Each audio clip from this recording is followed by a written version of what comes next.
Bienvenue à New York City. Vous voyez la skyline de Manhattan derrière moi avec le World Trade Center. Je vais essayer de vous présenter dans cette vidéo comment visiter New York en une semaine, une grosse semaine. Donc c'est pas une vidéo pour les personnes qui connaissent déjà, c'est plutôt pour les débutants. Encore que je vais pas quand même vous montrer uniquement des endroits hyper touristiques, mais aussi des petites choses qui me plaisent moi à New York. De façon à ce que vous puissiez organiser un séjour le plus agréable possible. Alors vous ne pouvez pas visiter New York vraiment en moins de 5 jours. Une semaine, ça me semble être le minimum. Et après, ça dépend aussi de la condition physique de chacun. Parce que visiter New York, en hiver, il fait froid. La nuit tombe assez vite. En été, il fait extrêmement chaud. Là, on est au mois de juillet, c'est éprouvant. Ça peut être assez physique.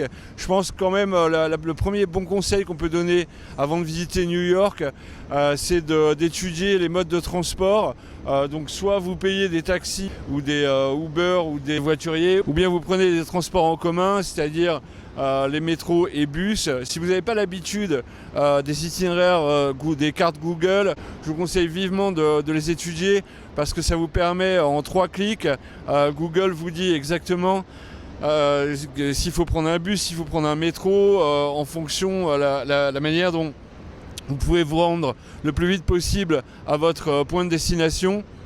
Donc c'est vraiment très pratique et c'est en tout cas la meilleure manière de naviguer dans les grandes capitales aujourd'hui. Et New York fait partie de ces grandes capitales. Il ne faut pas penser que c'est tout petit. Maintenant c'est quand même abordable entre Central Park et ici le sud là. En quelques jours vous comprendrez comment ça fonctionne.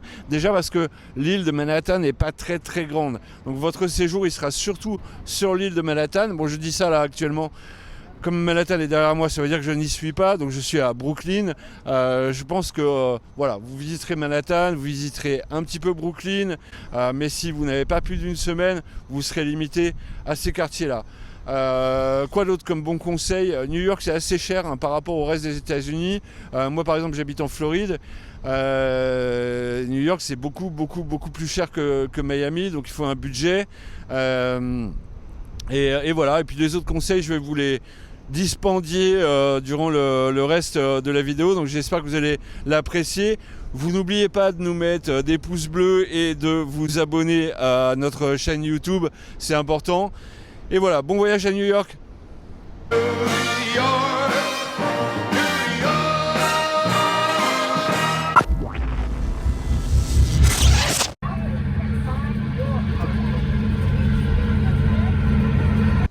S'il y a bien un symbole d'amitié franco-américaine, c'est bien la Statue de la Liberté, puisqu'elle a été conçue par Bartholdi avec l'aide de Gustave Eiffel qui a fait la structure à l'intérieur. Sur des fonds qui ont été rassemblés à la fois par les Français pour la statue et par les Américains pour le socle. Donc elle a été envoyée par bateau, ça a pris 1 mois à l'époque pour traverser l'Atlantique et arriver ici, juste en face de New York, dans la baie de New York. Elle a été inaugurée en 1886. Donc voilà, évidemment c'est un des monuments les plus visités du monde, donc c'est à la fois assez facile et assez compliqué de venir ici. Assez facile parce que vous avez un bateau toutes les 25 minutes, alors après vous pouvez venir aussi en jet ski, vous pouvez venir en hélicoptère, et voilà, après je ne sais pas si on peut sauter en parachute, je crois pas, mais enfin il y a beaucoup de moyens. Là devant moi il y a des voiliers. Donc voilà, il faut venir parce qu'on est à peu près à 4000 mètres du port de New York. Donc vous devez prendre un bateau, il y en a toutes les 25 minutes pour les lignes de ferry.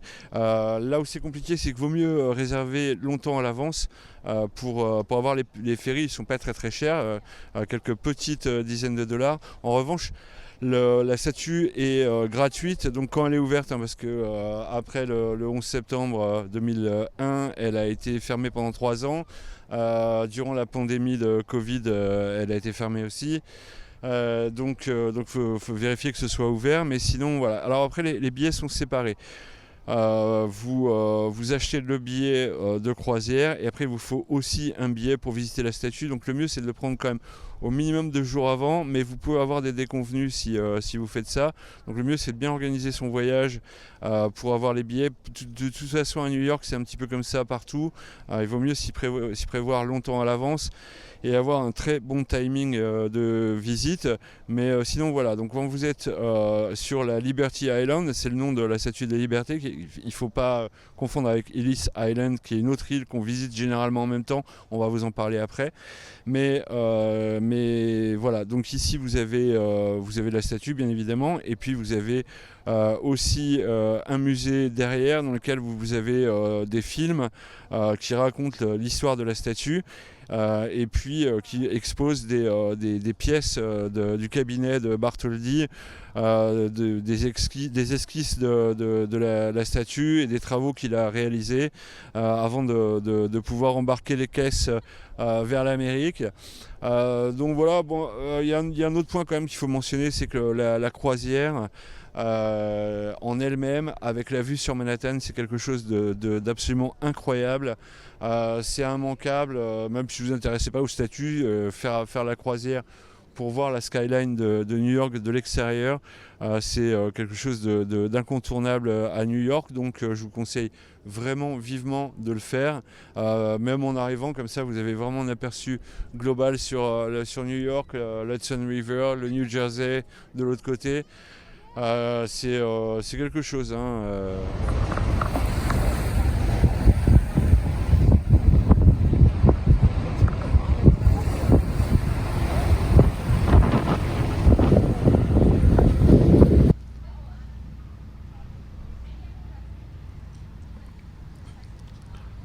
Quand vous prenez votre billet pour la Statue de la Liberté, vous avez compris en fait dans le circuit la visite de Ellis Island. Ellis Island, c'est donc entre Liberty Island, là où il y a la Statue de la Liberté, et le port de Manhattan. Donc les bateaux s'arrêtent de toute façon. Vous n'êtes pas obligé de descendre du bateau si vraiment ça vous intéresse pas, mais je vais essayer de vous y intéresser parce que Ellis Island, c'est une île qui est entièrement urbanisée comme un centre d'accueil de l'immigration, et pendant un siècle, il y a des immigrés qui sont passés par ici, parfois il y a eu jusqu'à 5000 immigrants à arriver par jour, et en fait, là où c'est important, c'est que les États-Unis se sont créés, se sont peuplés, se sont surpeuplés sur la base de l'immigration. Et donc vous avez des gens qui sont arrivés de tous les pays du monde. Avant les lignes aériennes, les gens arrivaient en bateau, ils arrivaient ici, dans le bâtiment qui est derrière moi, c'était obligatoire. Et si vous voulez, aujourd'hui, vous avez un tiers de la population américaine dont les parents, les ancêtres, sont passés par cette île d'Ellis Island. Donc à l'intérieur, le musée est immense en fait, il est extrêmement bien documenté, c'est vraiment bien. Vous avez des photos à la fois des immigrants, parce que ça vous explique un petit peu les immigrants, leur procédé, le procédé d'immigration, la difficulté d'arriver parfois ici à New York en bateau. Pour des familles qui n'étaient pas toujours très très riches, mais qui voulaient chercher dans le Nouveau Monde la bonne fortune. Et donc vous avez ça, vous avez cet aspect-là, puis vous avez aussi l'aspect transition, à savoir des communautés qui vont s'installer. Alors, vous avez des communautés évidemment d'anglais, de français, c'est pas ceux qu'on voit le plus, mais aussi d'immigrants juifs, italiens, qui vont peupler à la fois les différents quartiers de New York, souvent par communauté, avec à leur manière à eux en fait, hein, avec on voit beaucoup de photos, mais aussi des objets qui représentent les différentes communautés, parce que pour se sentir un petit peu à la maison, chacun a ramené ses traditions avec lui, et c'est un petit peu comme ça que New York puis l'Amérique entière se sont créés. Donc ce musée d'Ellis Island, il est vraiment très bien documenté. Vous pouvez rester le temps d'une navette de bateau, elles sont toutes les 25 minutes, donc vous pouvez rester 25 minutes, vous pouvez rester 2 heures. Je pense qu'il faut... vraiment, les Américains adorent ce musée-là puisque ça parle de leurs ancêtres. Donc, eux peuvent rester peut-être 2h30 parce qu'il y a vraiment beaucoup de pièces, beaucoup de choses à voir dans ce bâtiment. C'est très intéressant. Puis après, ça vous ramène directement sur le port près de Wall Street.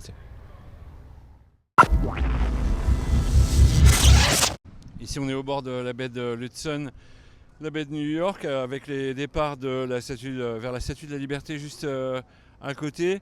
Ici, c'est le début du Financial District derrière moi. C'est donc la partie la plus au sud de Manhattan. Donc on appelle Downtown, c'est la partie la plus au sud de Downtown, avec Wall Street qui est juste dans les tours derrière. Donc d'ici, vous pouvez partir visiter la baie avec soit vous faites le tour de la presqu'île de Manhattan, soit vous allez faire d'île en île vers la Statue de la Liberté, Ellis Island.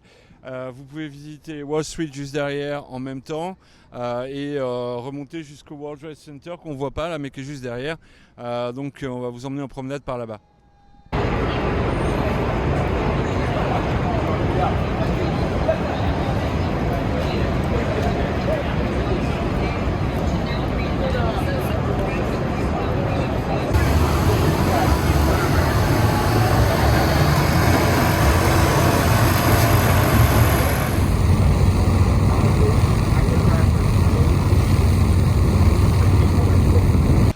Alors ici on est au World Trade Center, derrière moi c'est The Oculus, c'est la galerie marchande qui a été créée sur le site du World Trade Center, ça s'appelle toujours le World Trade Center.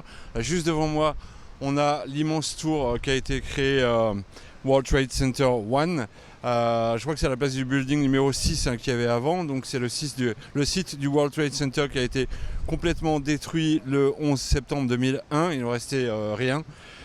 Avec les deux fameuses tours jumelles qui ont subi des attaques terroristes. Donc aujourd'hui, vous pouvez visiter la galerie marchande, vous pouvez visiter le One World Trade Center. Il y a un observatoire au sommet, donc c'est aussi bien. Vous avez vu sur la baie, c'est un petit peu différent de l'Empire State Building ou de Top of the Rocks par exemple. Vous avez vu sur la baie et surtout le sud de Manhattan. Donc c'est complémentaire, c'est pas forcément indispensable si vous avez fait les autres. En revanche, vous avez un musée mémorial qui est juste sur le côté là. Donc vous avez les deux bassins où étaient situées les tours jumelles. Vous avez des bassins avec des fontaines immenses en fait où les gens viennent se recueillir. Vous avez tous les noms des victimes qui sont gravés tout autour des bassins. Le site est assez impressionnant et donc ce musée mémorial, il fait à la fois musée et mémorial. Il faut compter au moins 2 heures de visite, j'en sors juste à l'instant là et je l'avais jamais fait, c'est vraiment très très impressionnant, à la fois le côté mémorial pour se rappeler exactement ce qui s'est passé à l'époque et des victimes et de l'effroyable attentat que ça a été, parce que à date d'aujourd'hui c'est le plus effroyable événement télévisé. Il y en a certainement eu d'autres auparavant qui étaient plus graves, avec des guerres avec des millions de morts, mais alors à la télé, c'est quand même, sur l'époque contemporaine, c'est quelque chose d'absolument terrifiant qu'on a pu voir en direct, en tout cas pour les gens de ma génération. Le musée est vraiment très bien fait. Je ne sais pas qu'il manque de documents sur le sujet des attentats du 11 septembre, il y en a certainement trop, mais le choix des documents qu'on peut voir, des vidéos qui sont projetées, des pièces aussi, vous voyez des bouts d'antennes tomber des gratte-ciel, les antennes immenses qui surplombent les gratte-ciel. Vous voyez les souvenirs des personnes, vous voyez des camions de pompiers à moitié détruits, ça ressemble parfois à un film d'horreur. Les âmes sensibles peuvent faire attention à certaines pièces, c'est vraiment. Mais bon, après, c'est quand même de très bon goût. On n'est pas là pour faire du sensationnalisme, mais c'est quand même un endroit très très très impressionnant. Malheureusement, c'est un incontournable de Manhattan aujourd'hui. C'est rentré dans l'histoire de Manhattan pour longtemps. Ces terribles attentats du 11 septembre. Donc voilà, je vous conseille vraiment la visite. C'est des images que moi j'avais pas revues depuis l'époque. Ça commence à faire plusieurs décennies malheureusement, mais c'est vraiment très très très intéressant de voir tous ces documents rassemblés.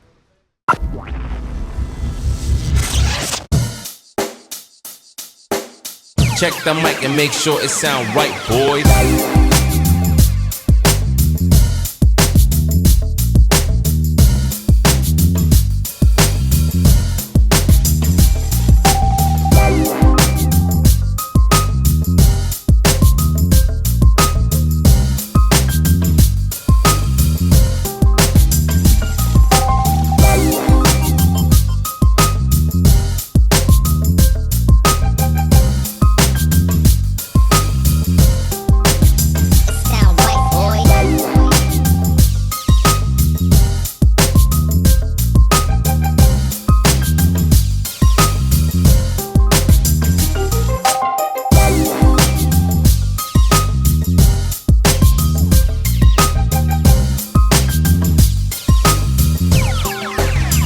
sound right, boys.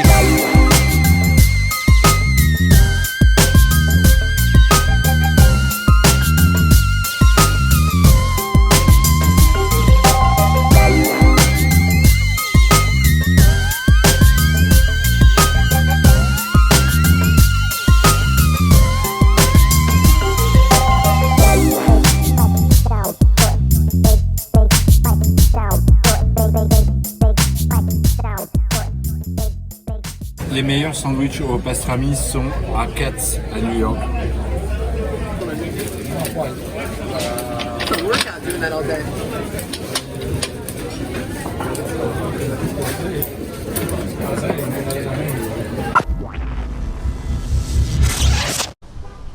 Le West Village de Greenwich Village, ça fait depuis des décennies que c'est un des endroits les plus cool de New York City, de Manhattan. Donc voilà, c'est pas très très grand, vous pouvez le visiter. Bon, il faut prendre son temps en fait pour faire un petit peu de shopping, s'arrêter dans les cafés qui sont absolument sublimes, assez rétro. Les boutiques évidemment, voilà, il y a vraiment, c'est fait pour flâner, c'est vraiment un des endroits les plus délicieux du monde pour la qualité de vie. Les petits parcs comme celui qui est derrière moi, les clubs de jazz comme la Blue Note. Voilà, c'est vraiment un très bel endroit. Je ne peux pas vous donner tous les noms des rues, mais bon, les plus célèbres, ça va être McDougal Street, ça va être Bleecker Street, ça va être Christopher Street. Je suis dans Christopher Street en ce moment. Et donc voilà, regardez un petit peu, moi-même sur mes guides de voyage je fais des itinéraires, mais vous pouvez en trouver un bon nombre sur internet et voilà, vous laissez flâner dans le quartier de Greenwich Village.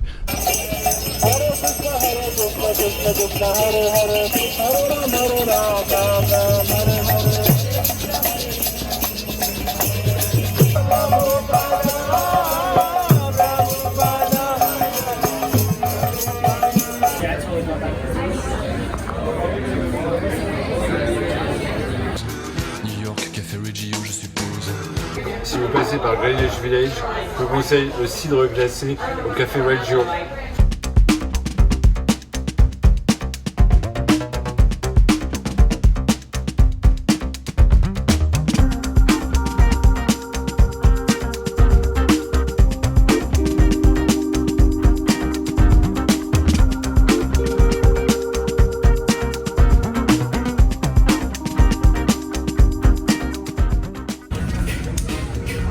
Molly's Cupcake au Village. Celle-là elle est à la mangue.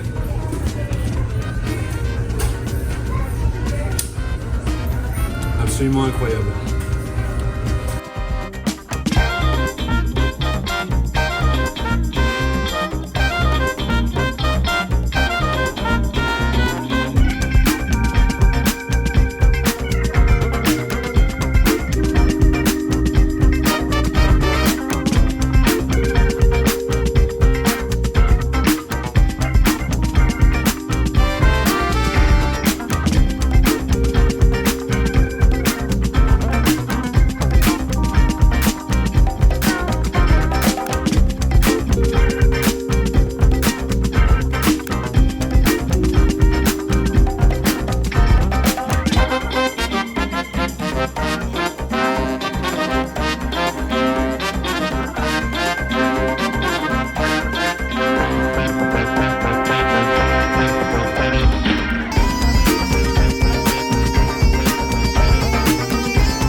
Ici, on est sur la High Line, la haute ligne de Manhattan que vous pouvez aujourd'hui visiter, qui a été transformée en une sorte de couloir de verdure.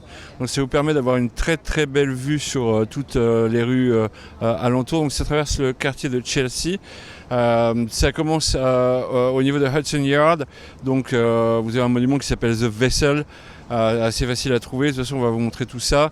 Et puis The Vessel, c'est l'entrée nord, et puis au sud vous êtes aux environs du Chelsea Market. Donc ce qui est intéressant avec The High Line, donc sur 2500 mètres vous traversez tout Chelsea, et vous pouvez visiter The Vessel, vous pouvez visiter le Gallery District de Chelsea. C'est assez impressionnant parce que vous avez une dizaine de rues pleines de galeries de peinture. Ensuite, vous avez Little Island, qui est une île artificielle assez jolie sur la baie de l'Hudson, qui permet donc de la visiter. Et donc voilà, tout ça à peu près gratuitement. The Vessel, c'est payant, et c'est tout. Sinon, le Chelsea Market, vous avez des galeries de restaurants. Donc évidemment c'est payant aussi, mais sinon Little Island c'est gratuit, la High Line est gratuite, et puis les galeries d'artistes bien évidemment c'est gratuit aussi, sauf si vous voulez acheter des belles peintures d'art contemporain d'artistes new-yorkais. Mais bon voilà, sinon c'est par ici que ça se passe. Check the mic and make sure it sound right, boys.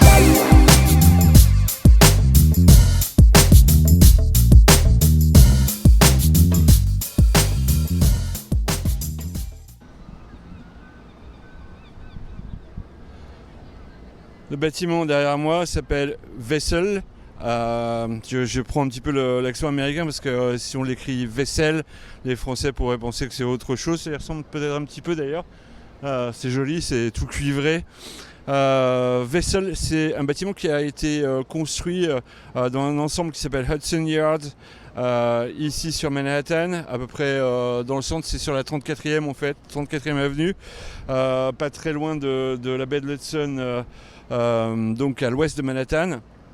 Donc il y a un ensemble de gratte-ciel autour, et puis cette structure qui est un petit peu décorative au centre, en fait c'est le point de départ nord de la High Line, l'ancienne ligne de chemin de fer aérienne, qui est transformée en parc aujourd'hui, qui traverse Chelsea, côté rivière de Chelsea. Il y a beaucoup de choses à voir, donc je vous conseille vraiment de la visite, de commencer par exemple ici. Donc, vous pouvez visiter cette partie-là. Vessel, c'est payant. Aujourd'hui, cette année, c'est $10. Il faut réserver à l'avance parce que la structure ne peut pas supporter plus de 1000 personnes. Donc, il vaut mieux réserver un petit peu à l'avance. Mais bon, généralement, ça va. Hein, c'est pas trop saturé. Voilà, c'était inauguré en 2019. Ça fait 16 étages, je crois. 8 en fait. Plus 8 de l'autre côté. Il y a un ascenseur. Donc, si vous avez plus de mollets après une longue visite à Manhattan, vous pouvez quand même prendre l'ascenseur et monter au sommet, avoir la vue sur les gratte-ciel, sur la rivière. On est presque au sommet. Bon, c'est assez vertigineux quand on est complètement en haut, mais sinon c'est vraiment sympa parce que ça donne dans chaque alvéole, ça ressemble un petit peu à une ruche, dans chaque alvéole ça donne une vue soit sur le Hudson River, soit sur Manhattan, sur les gratte-ciel. C'est vraiment assez chouette. Je dirais pas que c'est une construction indispensable, mais ça vaut quand même le coup de venir faire des selfies ici à The Vessel.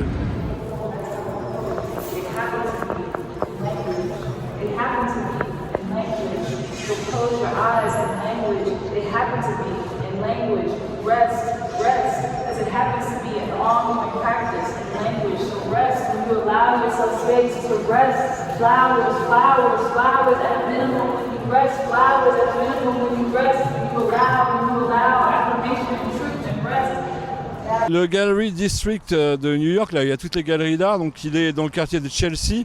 On est entre l'Hudson River, la rivière Hudson, donc, qui est à l'ouest de Manhattan, et la High Line qui est juste ici à quelques dizaines de mètres, qui a été transformée en parc. Donc il y a une dizaine de rues, donc ça va de la 28e à la 18e, qui sont pleines de galeries d'art. Donc en fait, c'est grand comme c'est plus grand que le Louvre, hein. Vous en avez pour 4 heures à tout visiter. Je vous conseille quand même, si vous avez moins de temps que ça, de vous concentrer sur la 25e et la 26e rue. Et peut-être une au sud, une au nord. Les 25e et 26e, en tout cas, il y a beaucoup de galeries d'art. Bon, vous verrez, il n'y a pas que du bon, hein. Il y a il y a de l'art contemporain et il y a de l'art contemporain, même si le jeu de mots est facile. Mais beaucoup de ces peintures, enfin certaines galeries, on retrouvera les peintures dans des halls de gares, de gratte-ciel et de centres commerciaux. Mais en tout cas, c'est pas de la très grande qualité. Donc voilà, mais en tout cas sur les 25e, 26e rues, il y a vraiment des belles galeries. Vous pouvez trouver des belles choses et passer un bon moment. Donc si vous visitez la High Line, vous descendez juste sur une de ces rues là, et puis vous vous promenez d'une galerie à l'autre. Vous regardez les horaires d'ouverture, vous n'êtes pas très tôt le matin quand même. Et attention, pendant les vacances d'été, ça peut être fermé aussi, par exemple pendant le week-end. Mais autrement, c'est sympa. Donc on vous montre quelques images et j'espère que ça vous donnera envie de venir dans le quartier. Time is rest. I've been asked to rest. Ça peut parfois être un petit peu déroutant comme art.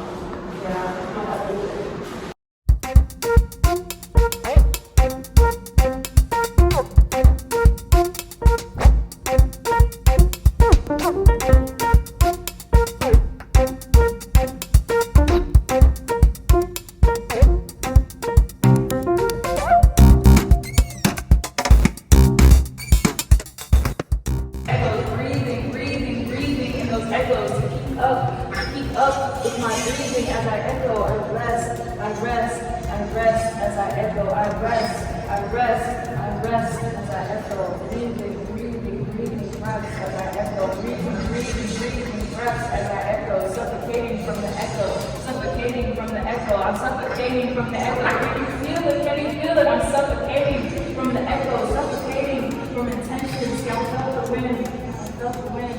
I felt the wind. I felt the wind. I'm suffocating.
Chelsea Market, c'est certainement une des plus belles galeries commerciales du monde. Elle a été ouverte à la fin du XXe siècle dans une ancienne fabrique de biscuits dans ce quartier de Chelsea où encore un très grand nombre de bâtiments sont en briques rouges des anciennes fabriques. C'est vraiment très impressionnant à l'intérieur. L'esthétique et le nombre de magasins, c'est absolument incroyable, c'est vraiment extrêmement beau et bien présenté. Il y a une ambiance vraiment, alors c'est ouvert 7 jours sur 7, c'est vraiment une très grande ambiance. Je vous le conseille. Et puis après, voilà, il y a beaucoup de petits restaurants à l'intérieur, de food courts comme on dit ici. Voilà, par exemple, ici, je vous présente un tacos japonais, alors d'inspiration mexicaine. J'ai pas encore goûté, donc je peux pas vous dire, mais en tout cas, c'est quand même assez beau. Donc c'est de la street food très évoluée, comme on trouve que à New York City.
Little Island a été créé en mai 2021 sur la baie de Hudson, sur la rivière Hudson. Donc vous voyez là ici on est au sommet avec une vue absolument incomparable sur le World Trade Center et le sud de Manhattan.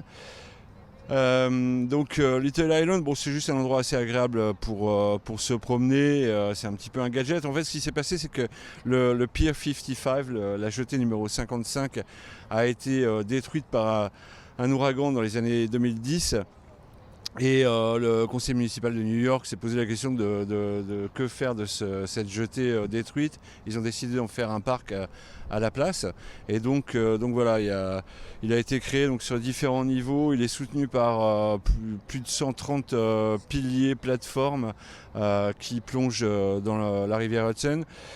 Et voilà, il y a un amphithéâtre pour les petits spectacles. Il y a des plantations partout, c'est vraiment très très agréable. Au petit matin, les New-Yorkais viennent faire leur jogging ici.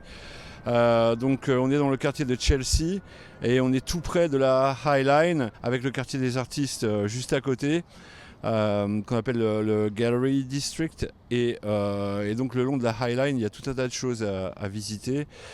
Et donc vous pouvez en profiter pour faire une petite halte agréable ici. Pour vous dire par rapport à la High Line, on est je la vois là-bas, on est à 150 mètres à peu près, donc on est vraiment juste à côté.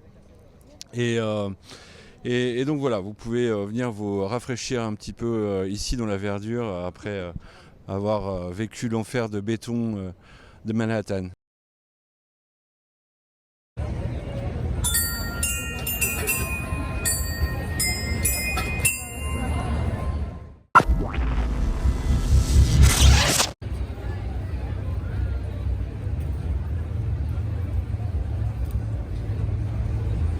C'est une vue classique de ce qui se passe un mercredi soir, c'est même pas le week-end, c'est même pas les vacances, à Times Square.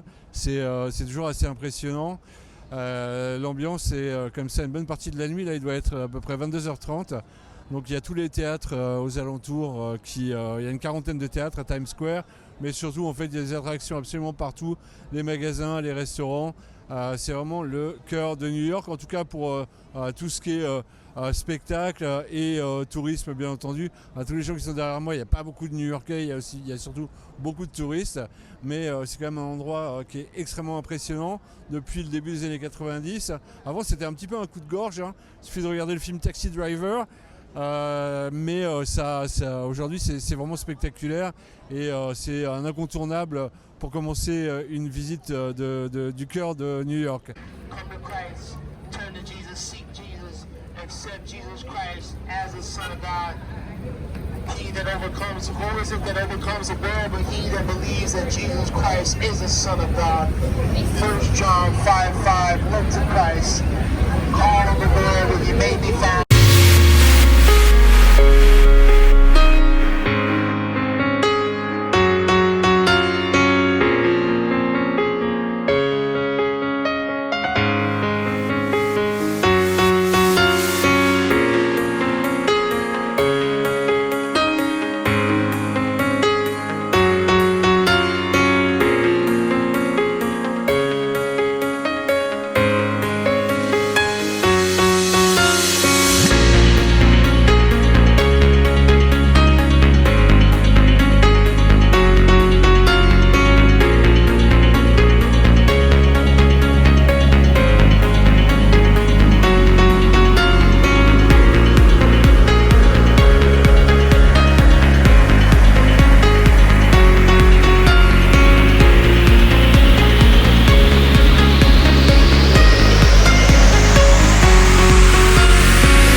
l'Empire State Building a été construit en 1931, donc c'est en fait un des plus anciens de New York. À l'époque, c'était le plus haut, ça a longtemps été.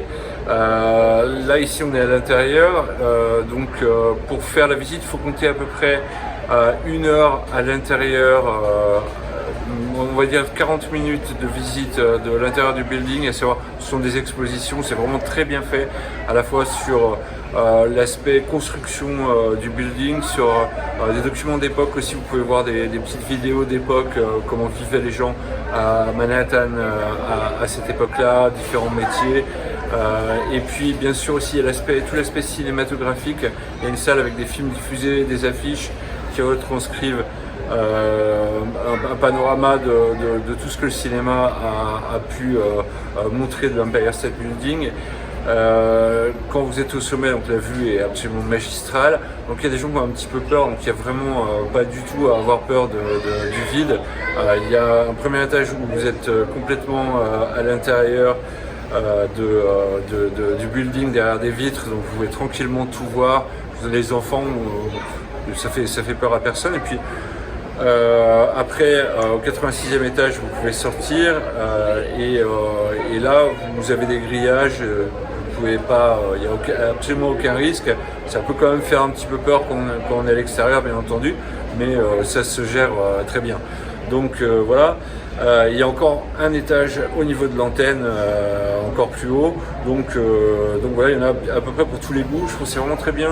Ce que je peux conseiller quand même pour les visites, c'est de faire très attention au délai avant la visite. Si vous avez un timing précis, vous êtes là par exemple à 10h ou à midi, venez bien en avance, parfois même 1 heure en avance, parce que vous avez une ligne pour une queue à faire pour rentrer dans le building, et vous avez ensuite à passer la sécurité. Donc là aussi il y a la queue. Après il y a des ascenseurs. Alors les ascenseurs c'est pas le plus long, hein, ça prend moins d'1 minute d'aller jusqu'en haut, c'est assez impressionnant. Voilà, la vue, alors vous pouvez tourner tout autour, donc vous voyez absolument tout Manhattan et aussi le New Jersey, Brooklyn, la baie de l'Hudson. Vous voyez tout. C'est très très très impressionnant, à la fois pour le côté historique, culturel, pour la vue. Voilà, c'est absolument sublime, et c'est un monument. Moi, c'est pas mon préféré, je préfère le Chrysler Building, mais bon, quand même, c'est quelque chose d'être ici à l'Empire State. Évidemment, c'est aussi un endroit impressionnant pour les selfies, l'Empire State Building, comme vous pouvez voir.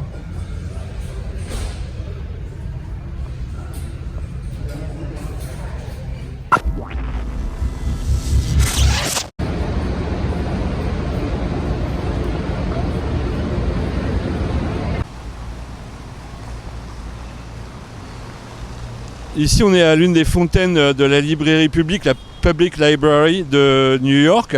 Donc c'est une librairie publique pour que le public vienne consulter les livres. Tout le monde sait ce que c'est qu'une librairie publique, qui a été construite avec des fonds privés, des collections privées en 1911.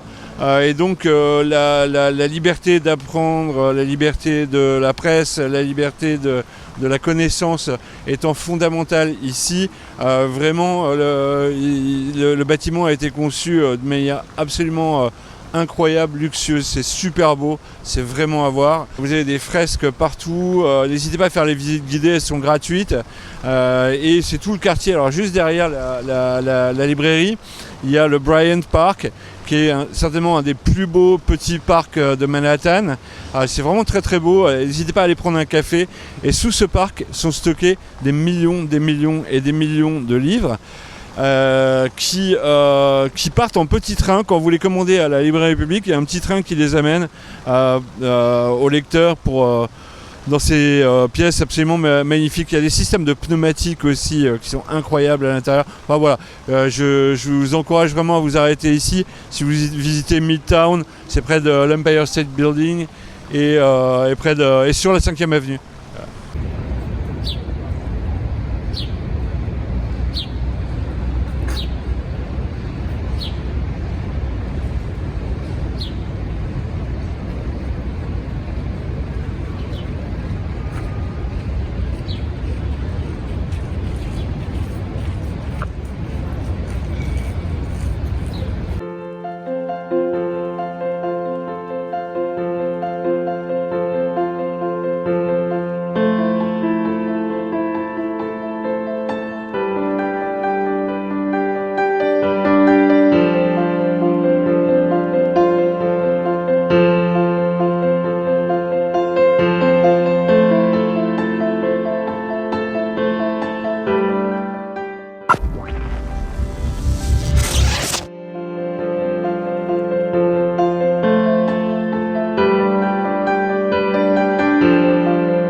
la cathédrale de Manhattan, la cathédrale catholique, s'appelle Saint Patrick, parce qu'il y avait énormément d'Irlandais à habiter New York, comme chacun le sait, il y en a toujours beaucoup d'ailleurs. Donc elle est vraiment en plein cœur de Manhattan, pas très loin du sud de Central Park. Elle est absolument monumentale et vraiment elle est à la hauteur des plus belles cathédrales européennes. Ça vaut vraiment le coup de s'arrêter, puis surtout elle est dans un environnement avec tous les gratte-ciel autour. Qui est absolument unique. Alors elle fait un petit peu petite sur les photos parce que elle est un peu écrasée par tous ces buildings, mais elle est vraiment extrêmement belle et ça vaut le coup de s'arrêter quand vous passez à Midtown. À partir de la cathédrale, il y a des catacombes. Alors ils appelaient ça des catacombes. Je ne suis pas certain que ce soit des vraies catacombes, mais en tout cas des passages souterrains qui se visitent. Donc la visite dure à peu près 1 heure ou 1h30 et elle démarre à partir de la cathédrale Saint-Patrick.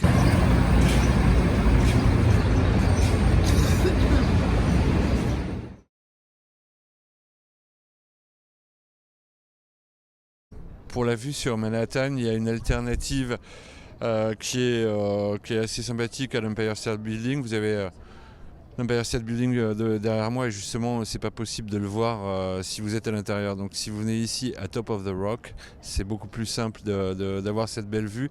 Et en plus vous avez la vue de l'autre côté sur Central Park.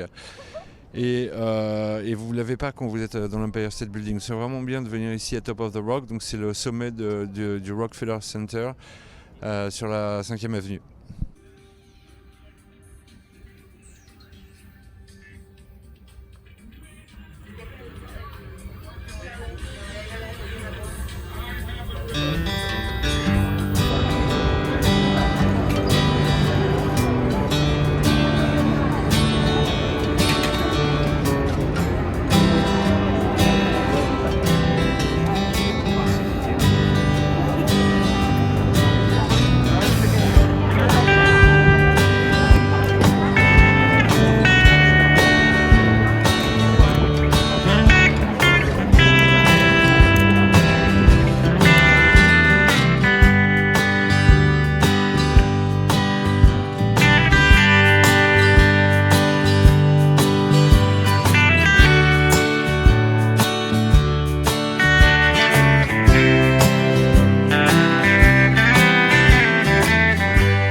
Bienvenue à Central Park, qui est le grand parc ludique des New-Yorkais depuis le 19e siècle.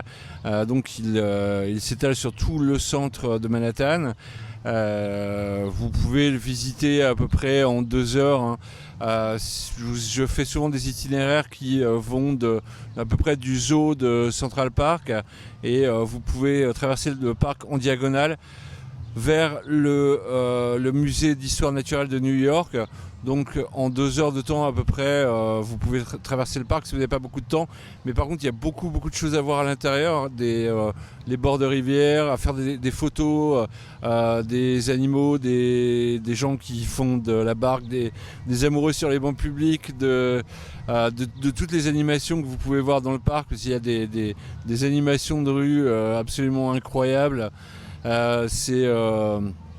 C'est vraiment un endroit splendide qui est très différent en fonction des saisons, hein, que ce soit sous la neige l'hiver ou bien là en ce moment par exemple c'est l'été. C'est pas du tout la même ambiance, mais bon, les gens dansent dans le parc. Il y a des foules qui sont absolument considérables. Je crois que c'est 35 millions de personnes qui visitent le parc chaque année. Si vous venez tôt le week-end, vous verrez les New-Yorkais en train de faire des jogging. Si vous venez un petit peu plus tard dans la journée, vous allez voir des touristes de toutes les nationalités du monde. Alors vraiment, il en manque pas une seule. Hein. Et voilà. Et puis sinon, tout autour du parc, vous avez par exemple le musée d'histoire naturelle dont je vous ai parlé. Mais par contre, c'est pas les musées qui se visitent en 5 minutes. Hein. Vous avez le Met, le Metropolitan Museum of Art, qui est juste en face du précédent, de l'autre côté du parc. Ces musées-là, il faut vraiment compter plusieurs heures pour les visiter.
Le musée d'histoire naturelle de New York, il est immense, c'est un des plus grands du monde. Il faut compter au minimum 4 heures de visite, au minimum 4 heures. Si vous vous intéressez pas tellement aux animaux et à la planète Terre, comptez minimum 4 heures, sinon vous pouvez pousser à 6 heures facilement. Il y a des restaurants à l'intérieur, donc ça vous permet de rester sur place. Sinon on est juste en face de Central Park. Là moi je suis de l'autre côté de la rue, Central Park est à 1 mètre de moi. Donc vous pouvez aussi pique-niquer à l'intérieur si vous voulez. Qu'est-ce qu'on y voit à l'intérieur de ce musée d'histoire naturelle? On y voit absolument tout ce qui concerne la Terre, ses paysages et puis les animaux et les humains qui peuplent la planète et les 5 continents. Donc c'est pas un zoo, hein, c'est des animaux empaillés ou des reproductions que vous voyez, mais c'est vraiment extrêmement bien fait.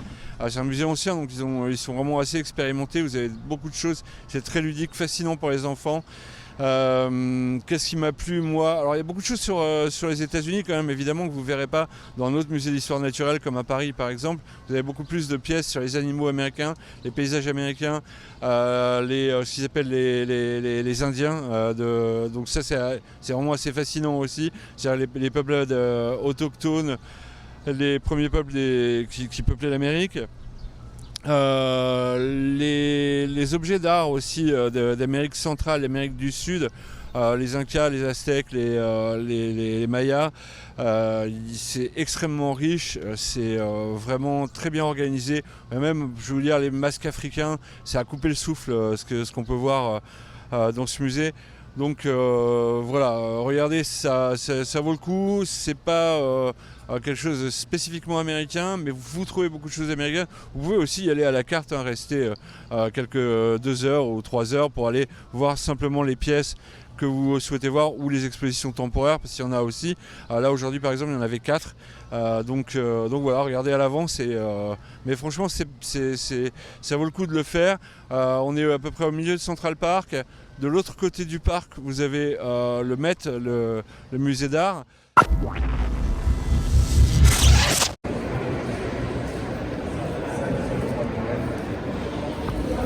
Metropolitan Museum of Art, le Met, c'est l'un des plus grands. Hey! Donc comme je disais à l'instant, le Met c'est l'un des plus grands musées du monde et ça signifie en fait que vous pouvez trouver pour toutes les civilisations, toutes les nations, des ensembles artistiques absolument époustouflants. Donc c'est assez difficile de dire quel est le plus intéressant dans tout ça. Alors évidemment, c'est pas spécialisé sur l'Amérique. Vraiment, si vous regardez rien que les pièces égyptiennes, par exemple, vous avez 35 000 pièces d'art égyptien. Vous avez un temple entier à l'intérieur. Donc bon voilà, après maintenant si vous allez au Louvre ou à Londres, vous allez voir à peu près des choses équivalentes. Mais ici la particularité du Met, c'est que vous avez ça pour tous les pays, toutes les régions du monde, c'est absolument sidérant. Évidemment, moi j'ai bien aimé quand même les parties américaines. Le très impressionnant George Washington traversant le Delaware. Sur l'art américain, aussi bien des différents siècles, mais aussi bien de l'art contemporain. C'est pas spécialisé en art contemporain, vous avez d'autres musées pour ça, mais c'est quand même pas mal. J'ai bien aimé l'Égypte, j'ai bien aimé les statues grecques, j'ai bien aimé donc tout ce qui est art américain. Il faut vraiment que vous preniez du temps. Là on vient de rester 4h30 à l'intérieur. Vous pouvez rester, alors je sais pas exactement, je sais qu'aujourd'hui là, le musée reste ouvert durant 7 heures, donc on va pas faire les 7 heures complètes, mais vous voyez, on est sur des proportions de visite qui sont tout bonnement incroyables, donc ça peut être bien de faire son choix à l'avance, de savoir quel bloc du musée vous voulez visiter. Si vous voulez avoir des peintures françaises aussi, c'est incroyable, il y a des pièces avec des centaines de peintures françaises du XXe siècle. C'est complètement fou. Donc voilà, évidemment, vous avez aussi des restaurants et tout ce qu'il faut à l'intérieur. Le musée jouxte Central Park, donc vous pouvez aller pique-niquer à l'intérieur du parc ou bien profiter des restaurants. Par exemple, celui qui est tout en haut du Met, c'est vraiment un incontournable de New York.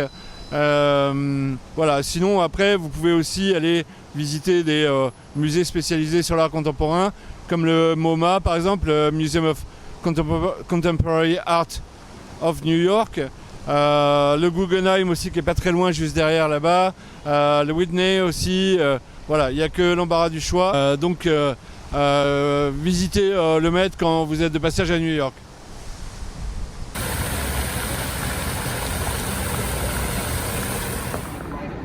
Petit conseil quand vous venez au Met, allez sur le toit.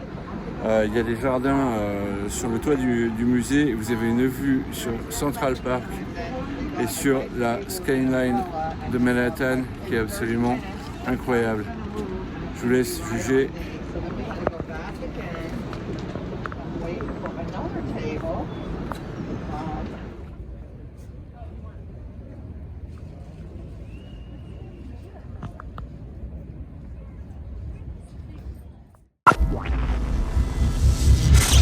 So Lord, today I receive you as my Lord and my Savior. As for me, today I'm on God's side. I'm walking with the Lord, and I'm going to walk in His favor. In Jesus' name. And the Bible says, whosoever shall call upon the name of the Lord shall be saved. Salvation is yours, simple and simple. It's not anything you pay, it's not anything you do, it's not anything works.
Pour la soul food à Harlem, je vous conseille Jacob Restaurant.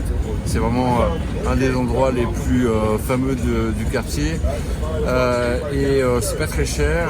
Tout le monde parle français. Beaucoup de Sénégalais en fait à faire le service ici. C'est un restaurant assez simple, mais pour voilà, toute la cuisine du sud retravaillée façon Harlem, Jacob c'est une référence dans le quartier.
À New York, il y a un moyen de transport un petit peu moins utilisé que le métro, un moyen de transport en commun, c'est le bateau. Il y a une compagnie qui s'appelle New York City Cruise qui fait du service public de bateau. Donc, par exemple, là, je suis sur un bateau qui part de Manhattan, qu'on voit pas, qui est derrière le bateau, et qui part de Wall Street, exactement le Pier 11, la jetée numéro 11, et on va vers le pont de Brooklyn là-bas. Donc ça va prendre 4 minutes, mais on a le coucher de soleil en même temps, donc ça devrait plutôt être sympa ce soir. En tout cas voilà, faut pas hésiter à prendre ces lignes. Par exemple, bon, celle-là c'est la la plus connue, donc elle s'arrête à Dumbo, donc au pont de Brooklyn, côté Brooklyn. Et ensuite elle continue vers Williamsburg, Brooklyn. Si vous voulez, pour le même prix, vous pouvez aller jusqu'à Williamsburg, boire une bière par exemple, c'est assez apprécié.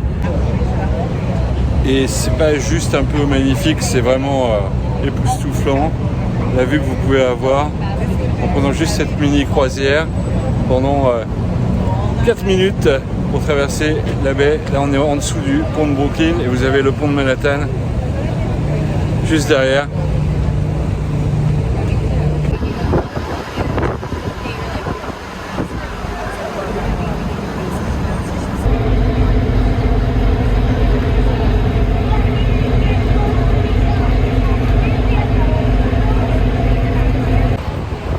Là, comme vous pouvez voir, on a vraiment accès à une des plus belles vues de Manhattan au coucher du soleil depuis Brooklyn et son fameux pont de Brooklyn.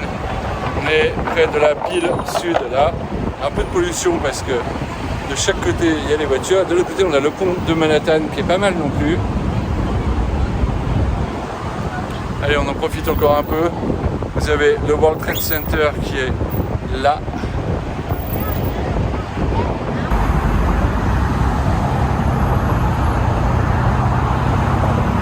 Ceux qui ont vu le film Once Upon a Time in America reconnaîtront Washington Street dans le quartier de Dumbo à Brooklyn. Dumbo, ça veut dire Down Under Manhattan Bridge Overpass. Donc on est sous le pont de Manhattan, on le voit ici avec cette fameuse vue.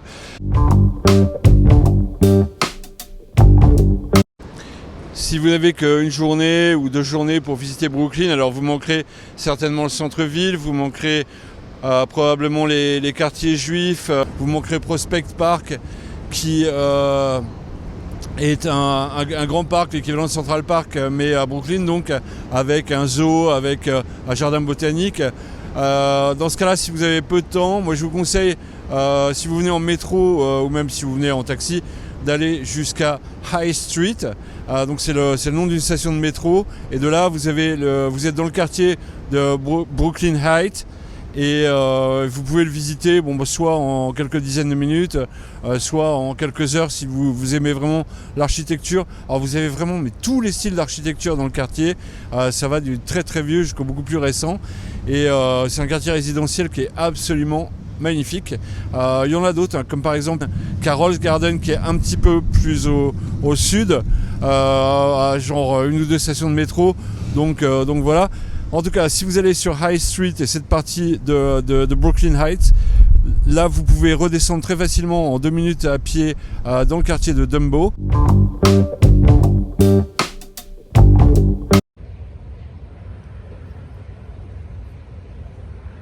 Dumbo, vous pouvez, si vous faites que marcher, en 5 minutes vous en aurez fait le tour, allez, en 15-20 minutes. Mais vous avez beaucoup de boutiques, beaucoup de galeries d'art et beaucoup de petits restaurants sympathiques. Donc c'est sympa, c'est surprenant et c'est vraiment l'endroit numéro 1 à visiter à Brooklyn. Donc Brooklyn Heights, parce que c'est un complément, c'est juste à côté. Et sinon, vous pouvez aussi visiter Williamsburg parce que comme Dumbo, c'est sur les quais et c'est un quartier qui est assez actif, qui plaira en tout cas beaucoup aux jeunes.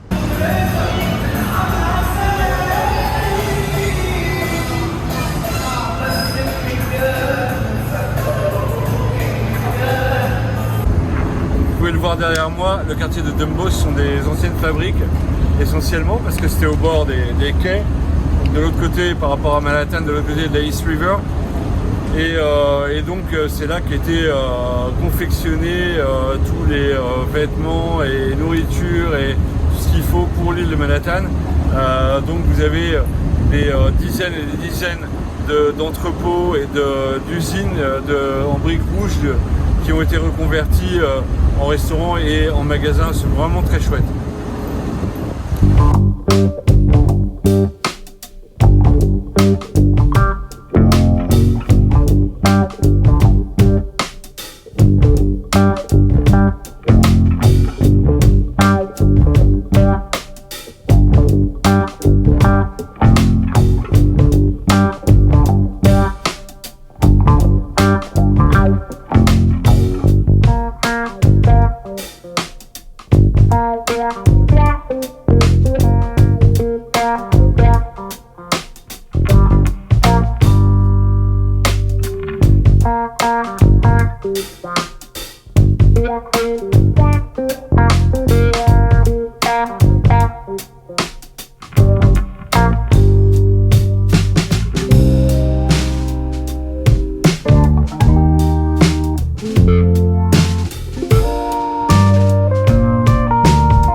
présente la pizza new-yorkaise. Elle est à pâte extrêmement fine, comme vous pouvez voir. Contrairement à sa consoeur de Chicago, la Deep Dish Pizza, donc, qui est épaisse comme ça. En fait, dans chaque état, il y a un petit peu des spécialités de pizza. Mais à New York, c'est vraiment du grand art. Elle est vraiment délicieuse. Celle-ci, elle est au prosciutto.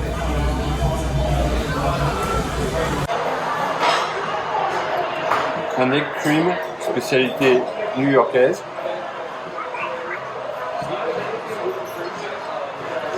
Ça ressemble un petit peu à un milkshake. C'est délicieux.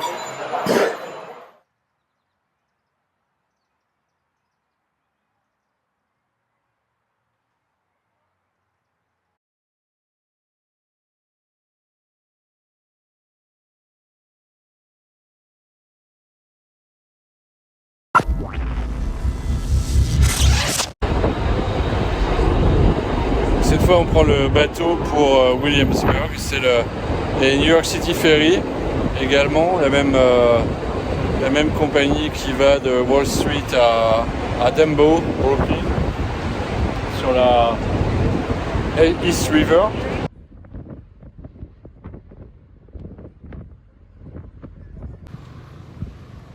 Pour les fans du film Once Upon a Time in America, on est ici sur Bedford Street à Williamsburg et chacun reconnaîtra les scènes de la première partie du film quand De Niro est enfant et joue dans ce quartier. C'était filmé entièrement ici. C'est censé être à Manhattan, mais c'est ici.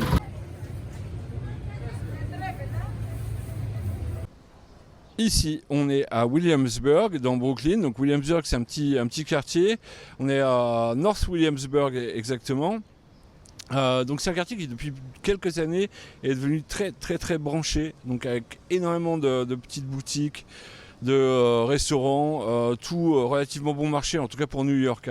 C'est assez simple, Manhattan est devenu tellement cher que beaucoup d'artistes et beaucoup d'étudiants sont venus habiter dans ce quartier-ci pour avoir un quartier à la fois à eux, sympathique, un petit peu village, mais avec des logements un petit peu plus modérés qu'à Manhattan. Et donc des magasins se sont ouverts un petit peu partout, enfin, il y en a vraiment beaucoup. Il y a deux points de repère si vous voulez accéder au quartier, parce qu'en fait il est très grand.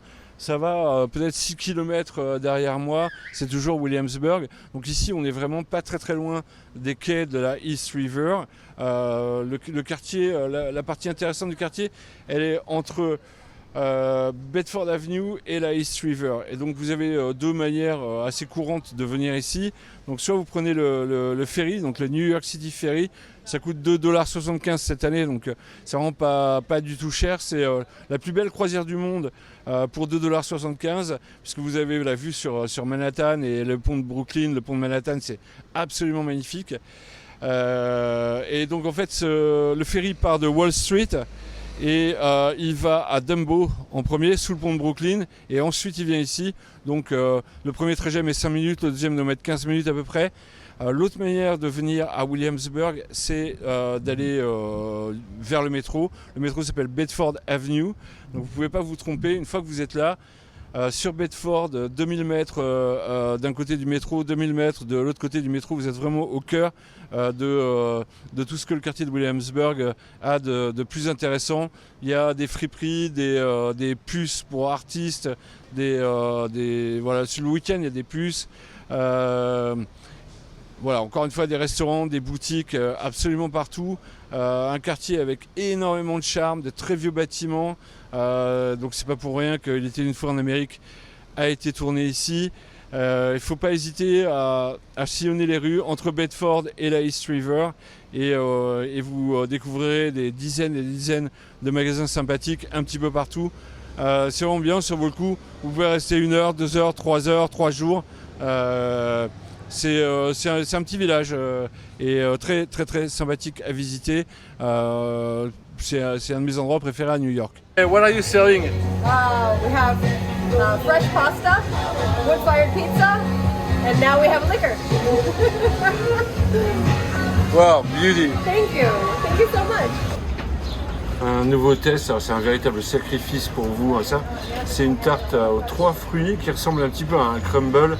On est à Williamsburg, dans Bedford Street, chez Martha's.